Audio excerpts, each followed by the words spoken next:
Secretary General, after the meeting today with the foreign ministers, what you have heard, would that make you more comfortable or confident that Kharkiv will hold or withstand a Russian summer offensive? It has made me more confident that NATO allies are prepared to give the support, provide the support to Ukraine that they need to prevail and to stop the Russian invaders. Wars are by nature unpredictable, but what we have seen so far is that Russia has not been able to have any big breakthrough. They have made some marginal territorial gains, but have paid a very high price. And now weapons and ammunition are coming in from NATO allies, and therefore I'm confident that Ukraine absolutely can prevail. And these weapons and ammunition, can they now hit Russian targets, even from places like United States and German weapons? Well, we need to remember what this is. This is a war aggression. Russia has attacked another country, and that's a blatant violation of international law. But according to international law, self-defense is legitimate. And what Ukraine is doing is that they're defending themselves.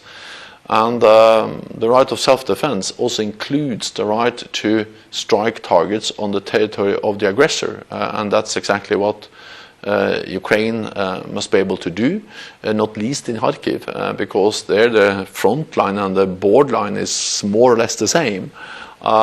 So therefore it will be very difficult if Ukrainians were forced to accept that artillery batteries, missile batteries or airstrikes, or airfields on the Russian side were kind of safe for Russians because they were not able to use their weapons against them.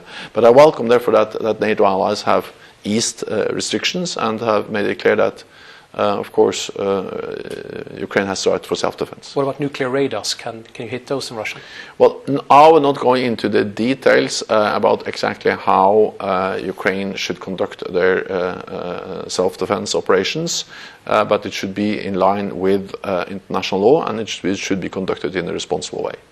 Turning to the eastern flank, obviously NATO has brigades, etc. there, but there's also worrying reports that there aren't any air defenses in the eastern flank.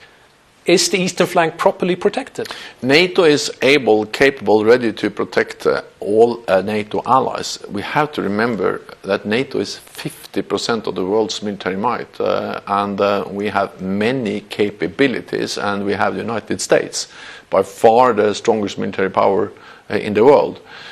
Then we have agreed new defense plans with increased ambitions because we live in a more dangerous world. So there is a need to invest more to meet those requirements flowing from or coming from the new defense plans.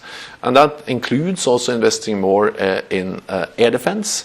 Allies have agreed to acquire or to field 700 more fifth-generation fighter jets. That's very capable systems to also do air defense.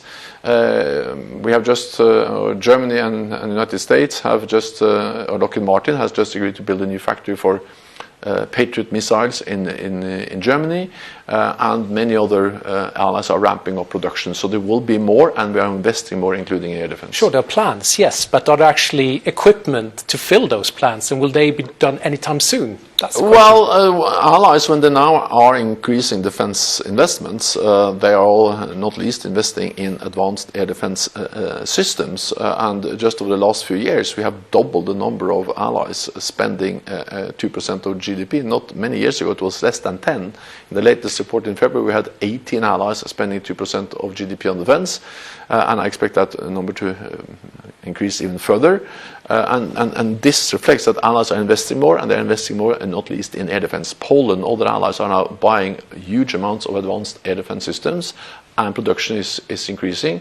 There will be, for instance, a new plant in Germany. There are other examples. Finally, on Georgia. You have seen that Georgia has enacted foreign agent law. You saw recently now that there's a Chinese company investing in a very crucial port in Georgia. Is it time to scale down NATO-Georgia engagement? Are they still an aspirant country? Should they be? And should you scale down, for example, the NATO-Georgia comprehensive package that was agreed a few years ago. So, Georgia is a partner. I just visited Georgia, and it's important that we engage with the partner nations like Georgia. At the same time, the new law on foreign agent takes Georgia in the wrong direction, and therefore NATO allies and many other countries have expressed their concerns, and we need to ensure that the aspirations of the Georgian people to live in a democratic society is something which is met. But will this have any consequences specifically on NATO-Georgia relations? It has not been addressed, and our partnership is something which has broad support, but of course a part of partnership is political dialogue, and part of that political dialogue is also then to raise concerns. So they remain an aspirant country, for example? Well, they have applied for membership. We have not yet granted them a membership action plan, but we have a partnership relationship with Georgia.